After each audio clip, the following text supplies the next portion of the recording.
Call to order the Planning and Zoning Commission meeting for August 7th, 2019. Roll call, please. Barbie? Here. Buckley? Here. Castro? Here. Klein? Here. Maxwell? Wright? Chairdo? Here. 5 present. Approval of the agenda. Any additions, deletions, or corrections? And if none, I'll take a motion. So moved. So moved by Barbie, Second. second by Buckley. All in favor, say aye. Aye. All opposed, same sign. We have the approval of the minutes for July 3rd and July 17th. So first, the July 3rd minutes, which are on the dais for tonight and were emailed to us separately. Any additions, deletions, or corrections? I move to approve the minutes, July 3rd, 2019. So moved by Castro, Second. second by Klein. All in favor, say aye. Aye. All opposed, same sign. And then we have the July 17th minutes. Any additions, deletions, or corrections? And if none, I'll take a motion. So moved. So moved by Buckley, Second. second by Barbie. All in favor, say aye. Aye. All opposed, same sign. This is the public participation portion of the meeting. For anyone who has any questions or comments on anything not related to the agenda, we welcome you to the podium. And there being none, we'll move on to new business. Item number 1, which is a continued public hearing, and I turn this over to the city. Yeah, there was a continued hearing, continued to this evening for 1704 Sycamore Road for rezoning for a video gaming establishment. We're notified since the last meeting that the applicant wishes to withdraw the petition for consideration. So there's no further action that the commission needs, but it's been withdrawn. Thank you. So we'll move on to item number 2, a public hearing. Excuse me, a petition by P&G Development LLC, represented by John Pappas, requesting a rezoning from the LI Light Industrial District to the PDC Planned Development Commercial District for an approximate 2.9 acre site located along the east side of North 4th Street between Oak Street and Locust Street, commonly known as the Mooney property. The applicant is requesting approval of the rezoning in order to allow for the development of 94 apartment units and approximately 12,000 square feet of commercial space in a 4-story building to be called Agora Tower. Waivers to the Unified Development Ordinance are requested for maximum site coverage, off-street parking, and other approvals as required for the subject property to allow for the construction as proposed and indicated on the development plans. And I open to the petitioners. If you could name your, state your name and address, I'd appreciate it. Good evening. My name is Jeff Lewis. I'm an attorney with Klein Stoddard in Sycamore. Our address is 2045 Aberdeen Court, Sycamore. And I'm here representing P&G Development, the developer and the petitioner in the matter. Many of you know John Pappas and have spoken to him, who's the manager and really the brains behind this outfit. Mr. Pappas is here, of course, this evening. He asked me to just give some brief introductory remarks. I know you have a lot of material in your package, and he's happy to answer additional questions about his specific plans and whatnot. Probably the best summation of what we're looking to accomplish is in your packet in the form of this single-page summary that has the Pappas Development logo at the top of it. The property, as you well know, was a car dealership for many years, has been vacant for several years after the Mooney dealership left DeKalb, and the redevelopment plan is simply to raise the structures that are there, redo the entire property, and put in its place a lovely corner building that will have residential apartments upstairs and commercial property downstairs. You've got a rendering of the proposed structure there. This will be very similar to what you've already seen on the Cornerstone property, residential upstairs, commercial downstairs, which so far seems to be quite a success. The property has shown a lot of loyalty from the tenants. There's waiting lists to get in. The commercial, now that the restaurant is open, is getting going, and this is the type of thing that we would have in mind for this property as well. 94 residential units, half one bedroom, half two bedroom, and well appointed, a lot of amenities, higher end properties that would be suitable for retired folks, graduate students, young couples or singles looking to just have a nice place close to downtown. It suits the neighborhood well, being just a few blocks from a number of churches one direction, and of course the retail downtown area the other direction. We think it'll flow well in terms of the other properties around it and be a nice complement to the area. We are seeking the planned development commercial zoning that would allow us to do both mixed uses, the residential and the commercial. And of course, the commercial would be designed to highlight that type of residential upscale facility, whether it's restaurant type facility like Cornerstone or professional offices. That obviously remains to be seen, but there's already a marketing plan in the works for bringing good commercial tenants that will complement the nicer residential facilities upstairs. A couple of the nice things that I think the city will appreciate, both this commission and ultimately the council. It'll be a great cleanup of the property, getting rid of an old building that really serves no useful purpose at this point. There have been a number of attempts to redevelop this property in the past, to use the existing structure for something, whether to turn it into a rental space, turn it into some sort of a commercial light industrial type facility, and nothing has proven to be successful, not even to get to this stage. And so simply redoing the property, so to speak, we think makes the most sense. It'll clean up a lot of old utility space there. When you drive by, you see a lot of old overhead wires and utility poles. That'll all be gone.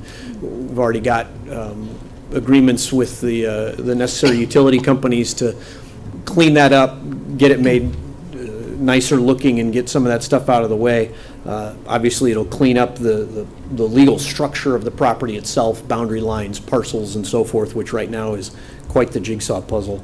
In any event, we think that the property will be a very nice complement to what's there, and so happy to entertain other questions, but that's the vision of what we have in mind in a nutshell.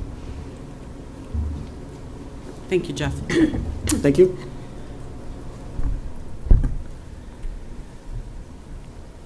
Anything further before I open to the city? Unless, I'd be more than happy to answer your question. Okay. We'll open to the city, then we'll open the public hearing, and then if we have any further questions. Thanks, John. So I open to the city. Thank you, Chair. You have a staff report in your packet. A good summary provided by the applicant, attorney. I'll just mention a few things in the report here. The site plan is here. We did get some slightly revised plans since the packet went out, and those are provided in front of you. There's a parcel on the far eastern part of the site that's originally planned for the development, but the developer doesn't have control over, so that's shown as not included. Just to make you aware of that, that's not part of the project at this time. Back on June 10th, the council did approve a preliminary TIF agreement with the developer to provide about 22% of the project cost, which will be about $13.8 million, and the TIF request is $3 million. So there was a TIF agreement approved by the council on June 10th. Of course, the commission did see a concept plan review back on May 22nd.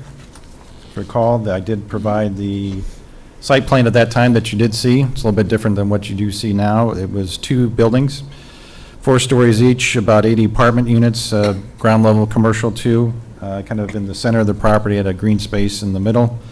They also provided some elevations at the time, and the commission's direction or comments, it was a concept plan, there's no official motion. Commission found the project favorable, like that it'd be part of the downtown. but wanted to see the buildings revised in terms of the architecture and the way they look. Also, we had some comments from the public at that time regarding support for it too, looking at the building, the existing building used, and I think those questions were kind of answered during that meeting at that time regarding those issues. So staff, since that meeting, we did suggest the building be moved or put into one and move towards the corner. It's not moving now.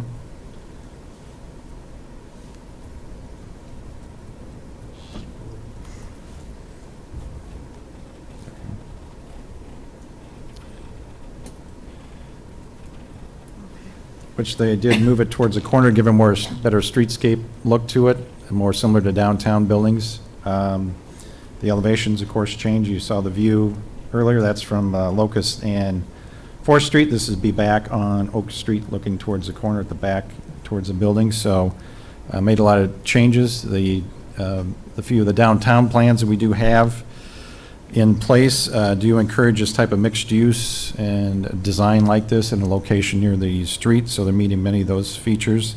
Renderings were changed to provide additional masonry. The windows are larger. There's a rooftop detail added to it.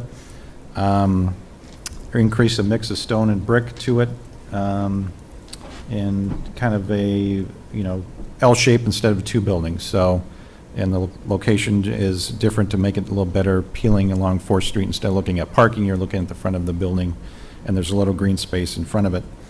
At the last meeting, too, or the concept plan, there was a request to provide a little more history. The applicant kind of noted a little bit of the history. The building was built roughly in the 1880s, was used for barbed wire production up until the late 30s, and then since 1940, it's been used as a car dealership.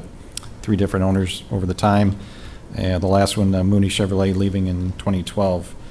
The amenities with apartments were mentioned in terms of the 47 one-bedroom, 47 two-bedroom. They'll have amenities similar to the Cornerstone project. They were mentioned in the summary: fitness center, business center, meeting room, hospitality room. 10% of the units will be handicap accessible. They are actively looking to market the commercial for commercial tenants, either retail or service type uses. Our comprehensive plan calls for commercial for the site. As I mentioned, we have some downtown plans that do cover this area. Last one is a 2013 DeKalb City Center plan, and this project meets many of those goals and policies of that plan, including mixed-use retail and commercial and residential in a building. If needed, to make it the better development, variances or waivers to the UDO are encouraged. Expanded living options, 1-bedroom apartments, 2-bedroom, higher-end type units are encouraged to provide that day and nighttime activity in the downtown area with residents. And architecture that's based on the scale, building facade, material, and architectural detail, trying to enhance that to add to the downtown. Parking was a discussion too at the concept plan. So the plan, latest site plan, has 206 standard spaces, includes 11 spaces on existing that are public spaces along Locust Street, and then there's 77 handicap spaces. So there's 213 spaces provided. Looking at the number required based on our UDO, which breaks it down, number of bedrooms you have in the commercial, there's a square footage attached to it, certain number of spaces per square feet. The initial indication is that there's 229 parking spaces required. So looking at that, there's 16 short based on the UDO. So one of the waivers is to parking. We've took a look at the Cornerstone project. That's an example with 1-bedroom units, very similar to this project, same developer. The parking ratio there's 51 units. There's 40 parking permits issued for the residents. So that's a ratio of 0.78 spaces per unit. Applying that to this project, Agora Tower, which it would be called, would result in 37 required spaces instead of the 70.5. So that ends up being, number of required spaces would be 196 instead of 229, and they're providing 213. So based on that use of Cornerstone formula and actual use, their parking demand, there would be enough parking on this project, this site. Also note that there's about 110 parking spaces in public parking lots within a block and a half from this site, numerous on-street parking spaces too. So a waiver is justified based on the proximity to downtown, the actual parking ratio for this type of unit based on an actual development, Cornerstone, in the downtown district. The plans, we got plans from the applicant. We submit them out to the staff, all the taxing districts for review. The city engineer, only a couple comments regarding getting the trip generation numbers and additional drainage info, which they're working on. We'll get before the council. No comments from the police department or park district on the project. Water reclamation district, no really planning and zoning related comments. They'll have to disconnect the existing sanitary and then of course connect a new one and pay the fee to the district. There's a few minor planning and zoning comments left. They'll have to submit a final plat and also photometric plan per the EDO standards, have that submitted and reviewed administratively before they can get a building permit. That's one of the conditions. As I mentioned, they did submit revised plans yesterday based on their comments, and taking a general look at it, they do seem to meet all the comments. And those, I did provide the layout plan and the revised landscape plan to you tonight on your dais. Environmental reports, the summaries were provided in your packet. There was a phase 2 environmental report done on the site, also asbestos material inspection report done on the building.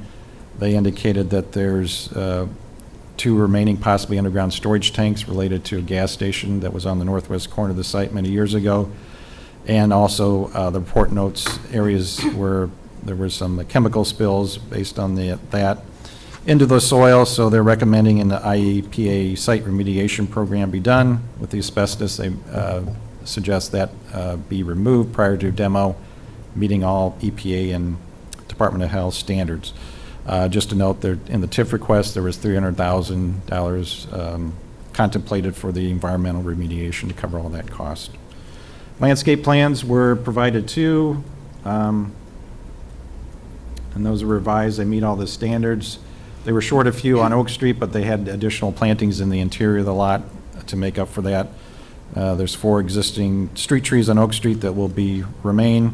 There's a few elm trees in the middle of the site will be removed to make way for the development. So again, the exceptions to the UDO, the site coverage, the max for PDC is 70%. You can exceed that if you meet certain standards, criteria in the UDO, which they do. Again, the landscaping standards, they do not provide some screening on the interior lot lines here, but that's next to adjacent commercial industrial areas, so there's really no need to screen that area. And again, they provide additional in the interior of their lot. And they also provided a green areas, about 15 to 20 feet, 15 to 10 feet between the building and the right-of-way or the sidewalk, and they're putting a landscape area in there with connections from the front. This will be the commercial area at the lower level, so there'll be doors leading out front of the building out to the sidewalk. And of course, you can enter in the rear of the property too. We have the standards for rezoning, which they're meeting. The comprehensive plan calls for commercial. They're meeting many of the downtown plan recommendations for a mixed-use project. The rezoning conforms to the UDO except for the waivers, which I mentioned. This project will not detrimentally affect the surrounding area. It will be enhancement actually to the surrounding area and the downtown. Adequate utilities are already provided in the area, or they'll make those connections as required by the UDO. Being a planned development, we have the standards for that too. And those standards indicate, or make sure that there's safe and adequate access to the site. The previous plans showed an access to 4th Street. That's been removed. 4th Street's under the jurisdiction of IDOT, so this was too close to the intersection of Oak Street, so that was removed, and they have 2 access points now onto Oak Street. These locations, and 1 access was added to Locust Street. So there's a good safe flow through the property, and there's adequate, obviously, roads already in the area to accommodate the additional traffic. There'll be no undue burden on the taxing districts. There'll be a benefit to them with additional property tax and sales tax generated from the property. So it meets all the findings for planned development. Public input, we did receive a letter, which was in your packet, from the DeKalb Library, from the executive director indicating support for the project. They did comment about the parking, requested that the parking proposed be made available to the public. And I did contact the director and indicate that this site's not zoned central business district. They're not rezoning it to that. It's a planned development. It's a private lot. They have to provide on-site parking per the standards, and it remains private. We can't have it turned over as public parking. So I did note too, and it should be noted, that there's public parking lots between the library and downtown. Elwood lot, Hayes lot, there's a lot of parking spaces there. Elwood too, with additional parking that's provided for that area. Plus the library has parking too that they own. I think from the discussion, it was just perhaps better identification of private and public parking lots in that area, which I know we're working on as a city to kind of improve those. We also did receive, and I provided copies in front of you tonight, 2 citizen response forms, one from Bruce White of 521 Locust Street and Chuck Shepard representing 215 North 4th Street, both indicating their support. So we'll make those part of the record too.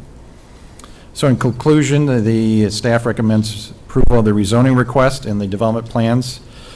Allow the redevelopment of a highly visible corner in the gateway in the downtown area, generate new business opportunities, new housing for residents, and spurring property values and development opportunities elsewhere in downtown. So I've provided a sample motion approving the project. Includes the reference to Exhibit A, which is the preliminary and final plans. Also Exhibit B, which are the development standards, noting 94 residential units, half 1-bedroom, half 2-bedroom. List of the permitted uses, which are very similar to Cornerstone, have the retail, the restaurants, professional service offices, and service facilities would be allowed as permitted. List of prohibited uses, which we've used in other sites too. And the waivers, as I discussed before, are included in there. Exhibit C is the staff comments, remaining comments.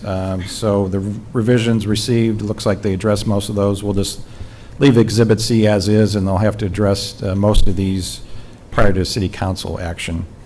They'll have to submit a final plat and photometric plan prior to any construction on the site meeting the UDO standards. All the other comments were minor in nature. We will require a parking agreement, as we've done with Cornerstone and Plaza DeKalb, to address the 11 diagonal spaces on Locust Street, since they're public now. And that's about it in terms of a summary. So if there's any questions, again, we think this is a really good project for downtown and the city, and would encourage your recommendation of approval for the project. Thank you. So I now open to the public, and open the public hearing. If there's anyone that would like to speak or have comments or questions, you're welcome to come to the podium. And at this time, there is none, so I open to the commissioners, and I'll start with Ms. Buckley. Well, I like the layout of the new one. I think it flows a lot better than the other one. I like that you're incorporating the 2 bedrooms, because I think there's probably a demand for that maybe you haven't seen yet, because you've had the 1 bedrooms. I think it'd be a great addition to the downtown. I don't really have any questions, just a comment. Okay. You're next. Go for it. So I have a few questions, comments. First of all, it's a pure curiosity, and I really apologize for my ignorance here. What is the difference between PNG development and Papa's development? Is it the same? If you could come to the podium, please. It's a curiosity more than anything else, and I'm sorry for it. That's all right. They're just 2 different companies. P&G Development is a company that's formed to acquire this property and develop it. Pappas Development is a separate company that does a lot of different things that Mr. Pappas controls, and essentially is hired by P&G as a contractor on the project. Would the ultimate owner of the property be PNG? Yes. Okay. Interesting. Thank you. That helps. So I have a question. Again, curiosity is here, and this is mostly for the city. So I see this report of the analysis that was done on the ground, And there's a bunch of products there look like residual of the gas station story, and they sound a lot like oil residuals to me. So let me, I want to understand something at the present time. Let's take any gas station in town that exists today. The owner abandons it. Can an owner just abandon a gas station like that, or at the present time? Well, I mean, I think, I don't know all the regulations through the state regarding removal. I mean, gas tanks that are proved to leak, they have to be replaced. I mean, that's been an ongoing law. So in terms of abandoning a project, I mean, any owner can kind of leave a site that might be cited by the state to clean up their site, but that doesn't mean they're automatically going to do that, so. Correct.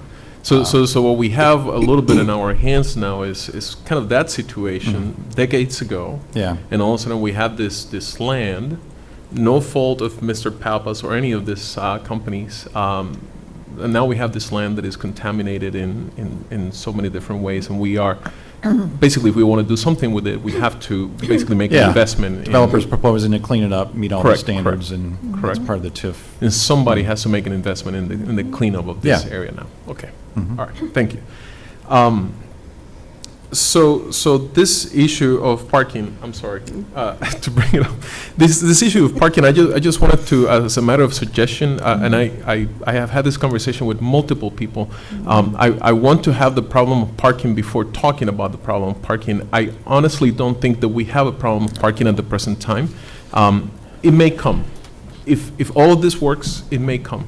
And one of the suggestions that I was thinking as I was looking at maps of this whole area is that there is a parking lot just north of the library that belongs to the Catholic Church, if I'm not mistaken.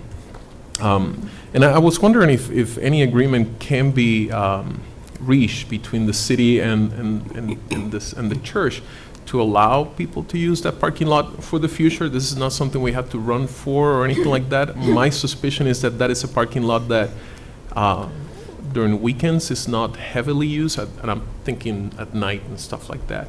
Again, this is a suggestion, not something that we have to run to at the present time. And if I'm not mistaken, there's a little bit of an agreement right now between the funeral home that is just across the street from the library. So I suspect that, when similar things can be reached with the church. So I wanted to bring that up, and again, Mr. Olson, thank you very much for explaining further in your comments about this, the issue that the executive director brought up. So the last thing I wanted to comment here is on the 26th of July, Mr. Pappas was very kind and gave me a tour of Cornerstone property. I really appreciate it. We had probably 15 minutes conversation afterwards talking about the business and the business model and stuff like that. And one of the areas that we discussed, probably 50% of that conversation, is this idea of sustainability and sustainability of the business, sustainability of what we're having, what we're developing in DeKalb. There are two ways and I want to extend this conversation to my fellow commissioners, if anything. I think part of the discussion for us is we can look at it in two different ways. One of them is we just don't want 20 years from now a building that is not being used, that didn't succeed in the long term, and it's just standing there. We can also look at it as what we want, not what we don't want, but what we want. We want a building that is being used, that is successful, that there's people walking by, that is people living there comfortably, just as Mr. Pappas has envisioned all of this. And the question is market capacity. When Cornerstone DeKalb was brought to our attention, the question that we were entertaining here and other places was, is there a market for this place, for this kind of apartments, for this kind of restaurant that Mr. Pappas was going to develop? Mr. Pappas believed there was, and in face of every other question that we brought up, We today know that it succeeded, that Mr. Papa's vision became a reality. The question is, are there more of those in town? Are there more of these individuals that are willing to pay to live in downtown under these conditions at this price point, whatever that price point is? We had a very extensive conversation about that. I enjoy the conversation. Again, thank you very much, Mr. Papas. That's the only question that I have right now. I want this to succeed. And in face of even a no to that question, no, there is no market capacity for that without really any evidence beyond what we're seeing right now in front of us. I'm willing to take the risk and give a yes to this approval, but I'm willing to entertain any other opinions about that. I think that's all I want to say. Thank you very much. So I'm going to I'm going to comment based off of Mr. Castro's comment. I too have had this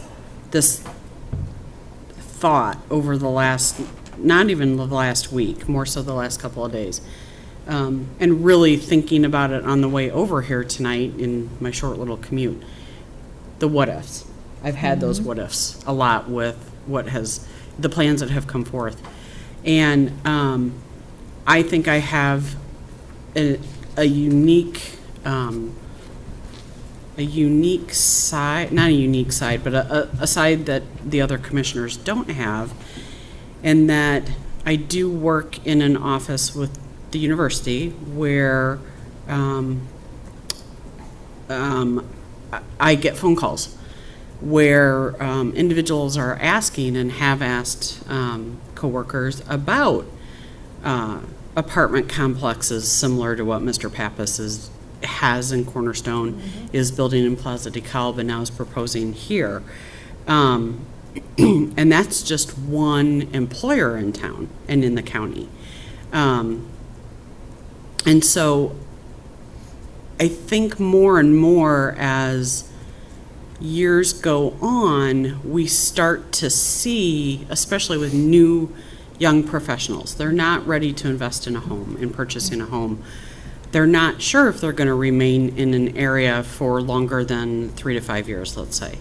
And they are looking for some place to rent that's a nicer, and I'm not saying this to cut down any of the other rental areas or apartments in town, but looking for a higher end apartment where potentially it might be furnished and they don't have to, invest in furniture right away, or, whatever amenities might be included. And so at the moment, I think, yes, there is the market for this based on what I've seen. I think it would be interesting to talk to like Nestle and Target and 3M and see, kind of what their thoughts are. But from what we hear and the questions we get, it's supportive of this type of development, I think, in our city. I am worried that, in 20 years, things change. As we know, generations change, individuals, professionals change, and the what ifs in 20 years. What if the housing market skyrockets and starts doing really well, and interest rates are at 1%, and it's more valuable for somebody to buy a home, and you won't see as many rentals. There's that possibility, or hope maybe, and so it's been something I have thought about as well, because we're making a big decision. We're not making the big decision. We're making the decision on the zoning, but it's a property in our city that we're hoping is going to attract the economy and the tax dollars and the people and that type. But what if? So I applaud you for bringing that up and challenging us to think about that. So I appreciate that you brought that up. But that's my thought. That's my experience. And those phone calls that I've gotten have been in the last 3-4 months maybe, with new professionals wanting to come to the area, which, yeah, come to DeKalb, please. We want you here, so.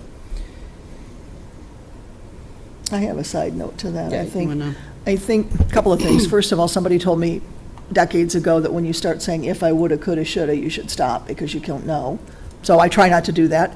But owning to that, I think the bigger picture is not, is this sustainable, but what's the future of DeKalb? Is it sustainable? Right. As things change, as property taxes maybe go up more, as the state does different things, what does DeKalb have in its future? Are we going to be really aggressive and go out and bring these big businesses in that will bring jobs?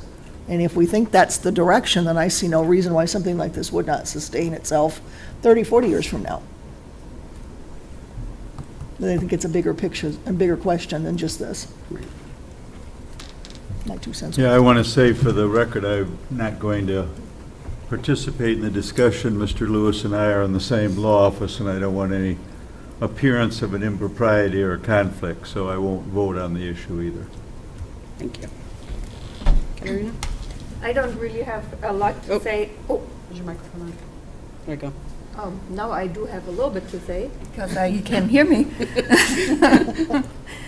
And I'm glad, I mean, I like the new plan much better. I'm a little sad that the green space that was in between the houses seems to be gone. But I know we have to make compromises. I would like to have like an outdoor restaurant somewhere in the city. You know, and not just parking. It seems to be we have parking everywhere, and we never have like a nice outdoor place where people can congregate. But I think it looks really good, and I think it will be an asset to the community. And I've been to, what's that place? Tavern on Lincoln. I walked there from our house, and it's really nice. So, yeah, good drinks. Yeah. Don't put that in the paper. That's being recorded now. Because I'm already in the paper with the prison comment. I got a lot of comments on that. It'll be a good soundbite. Yeah, in one that's of right. those. No questions? or anything? Okay. I do offer the public another opportunity before I close the public hearing to speak, if anyone has any questions or comments. There being none, I'll close the public hearing. Any further questions or comments from the commissioners? One more. Yep. Mr. Pappas, what's your timeline on this, if it's all approved? When do you see breaking ground and completion? Okay. Yeah, sorry. I was just curious. Got to get you on record. Oh, sorry. John Pappas, DeKalb. Question again? Your timeline on groundbreaking and cleanup and completion. Once we get approved by the council, I like to get the EPA done before the end of the year and come in spring. We'll start with the demo and stuff. So I would say 1.5 to 2 years from start to finish. Thank you. One thing I want to say about the apartments and stuff, all these years everybody's focusing on the university, which was the smart thing to do over the years. Well, the world has changed, so does NIU. We've noticing 40 to 45% enrollment drop in the university. So the choice is very simple. The lifestyle of the 60s and 70s is done and over with. The 4 and 5 bedroom apartments, they become warehouses. Normal college students, they do not live in 4 and 5 bedroom apartments. That's really the bottom line. So everybody has forgotten about the community and the older, the single people, and everybody focused all these years in the university and the college kids. The Cornerstone has less than 10% college students. As a matter of fact, we have 0 college students. We have 8 or 9 grad students from the law school. Everybody else, they're single, retirees, young professionals. We have pharmacists. We have a couple of doctors. We have people from Nestle. So that's our residents. This is the people, if you don't provide the right quality housing, they're not going to stay in DeKalb. They want to go to bed at night with both of their eyes closed. They don't want to dodge bullets. They want a safe environment. Those are the facts. As a matter of fact, one of our residents is here tonight, and I'm so happy to see him. You know, and this is what we're all about. We're not, I'm here to make a difference. I cannot stand apartments. I'm not in the apartment business. This is a lifestyle that's never been provided in the city of DeKalb. You can give me college apartments. I don't have anything to do with them. I'm already exposed to about 65, 70 of them by the university. That's plenty. But also, though, before I did the Cornerstone and made that investment, we tested the market. We remodeled 24 of those apartments with the same finishes like Cornerstone.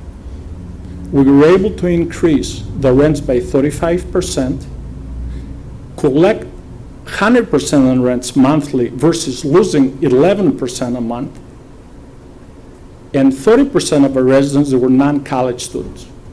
The market always has been here. Everybody ignored it.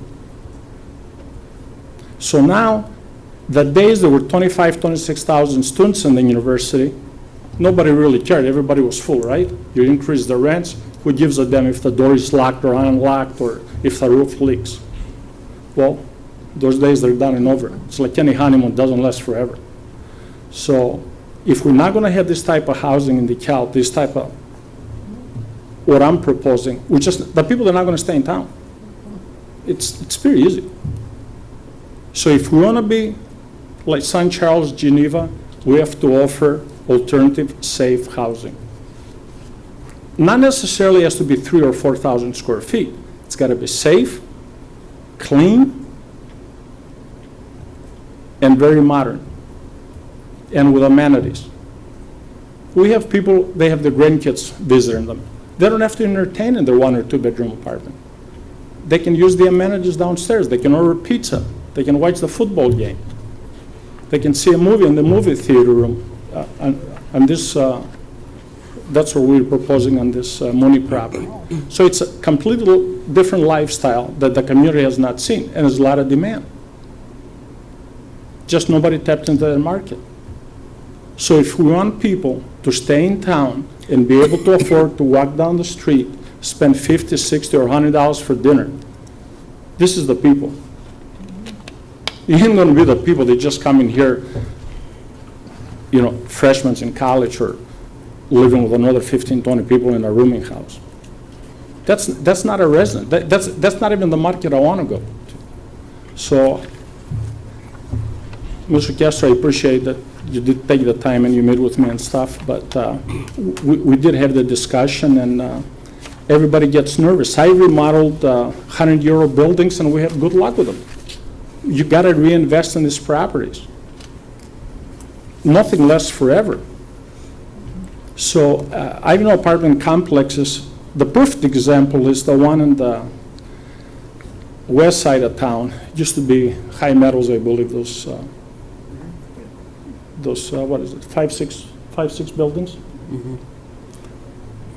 They were pretty much 50% vacant, and a local family bought them in town. I don't want to name the family, but very well-respected family in town.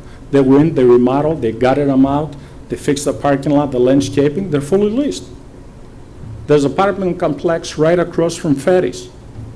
Nobody talks about it. Nobody even mentions. It was built in the 60s. Per square footage, they're within $2 per square foot of Cornerstone, and they were built in the 60s. You know why? They have good management, and they maintain, and they reinvest. So the city has choices to make.